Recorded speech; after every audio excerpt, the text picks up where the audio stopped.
ನಿಮ್ಮೆಲ್ಲರಿಗೂ ಬಸವ ಸಂಸ್ಕೃತಿ ಚಾನಲ್ಗೆ ಸ್ವಾಗತ. ಇಂದಿನ ವಚನ ಶೂನ್ಯ ಪೀಠಾಧ್ಯಕ್ಷರಾದ ಅಲ್ಲಮ ಪ್ರಭುಗಳ ವಚನ ಇಂತಿದೆ.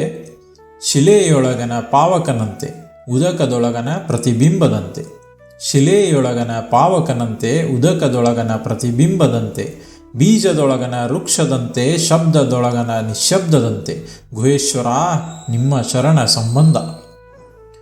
ಈ ವಚನದ ಅರ್ಥವನ್ನು ನೋಡೋಣ ಬನ್ನಿ. ಈ ವಚನದಲ್ಲಿ ಅಲ್ಲಮ ಪ್ರಭುಗಳು ದೇವರು ಮತ್ತು ಭಕ್ತರ ನಡುವಿನ ಅದ್ಭುತವಾದ ಸಂಬಂಧವನ್ನು 4 ಸುಂದರ ಉಪಮೆಗಳ ಮೂಲಕ ವಿವರಿಸಿದ್ದಾರೆ.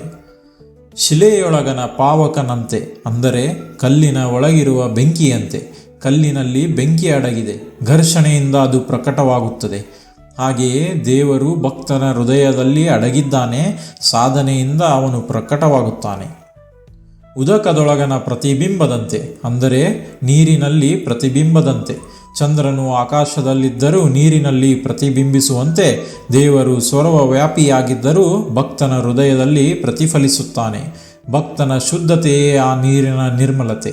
ಎಷ್ಟು ಶುದ್ಧ ಆ ಭಕ್ತನ ಮನಸ್ಸಿರುತ್ತೆ, ಅಷ್ಟು ಬೇಗ ಅಷ್ಟು ನಿರ್ಮಲವಾಗಿ ಆ ದೇವರ ಪ್ರಕಟ ಅಲ್ಲಿ ಸಾಧ್ಯವಾಗುತ್ತದೆ. ಬೀಜದೊಳಗನ ವೃಕ್ಷದಂತೆ, ಬೀಜದಲ್ಲಿರುವ ಮರದಂತೆ.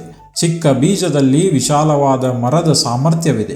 ಹಾಗೆಯೇ ಭಕ್ತನಲ್ಲಿ ದೈವತ್ವದ ಸಂಪೂರ್ಣ ಸಾಮರ್ಥ್ಯವಿದೆ, ಅದು ಸಾಧನೆಯಿಂದ ವಿಕಸಿತವಾಗುತ್ತದೆ. ಶಬ್ದದೊಳಗನ ನಿಶ್ಶಬ್ದದಂತೆ ಅಂದರೆ ಶಬ್ದದ ಒಳಗಿರುವ ಮೌನದಂತೆ.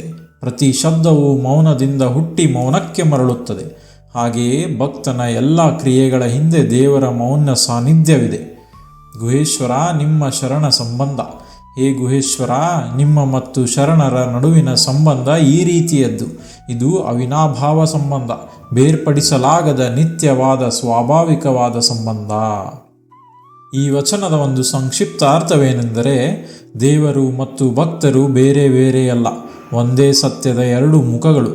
ದೇವರು ಭಕ್ತನಲ್ಲಿಯೇ ಅಡಗಿದ್ದಾನೆ, ಪ್ರಕಟವಾಗಲು ಕಾಯುತ್ತಿದ್ದಾನೆ. ಅದಕ್ಕೆ ಭಕ್ತನಲ್ಲಿ ಸಾಧನೆ, ಮನಸ್ಸಿನಲ್ಲಿ ಶುದ್ಧತೆ, ಒಳ್ಳೆಯ ಭಾವನೆ ಅವನು ಬೆಳೆಸಿಕೊಂಡಾಗ ಆ ದೇವರು ಪ್ರಕಟವಾಗಲು ಸಾಧ್ಯವಾಗುತ್ತದೆ. ಒಂದು ಉದಾಹರಣೆಯನ್ನು ನೋಡೋಣ. ಮಣ್ಣಿನಲ್ಲಿ ಚಿನ್ನ ಅಡಗಿದೆ, ಶುದ್ಧೀಕರಣದಿಂದ ಅದು ಪ್ರಕಟವಾಗುತ್ತದೆ. ಹಾಗೆಯೇ ಮಾನವನಲ್ಲಿ ದೈವತ್ವ ಅಡಗಿದೆ, ಭಕ್ತಿ ಜ್ಞಾನದಿಂದ ಸಾಧನೆಯಿಂದ ಅದು ಪ್ರಕಟವಾಗುತ್ತದೆ. ಈ ವಚನವನ್ನು ಮತ್ತೊಮ್ಮೆ ಓದುತ್ತೇನೆ.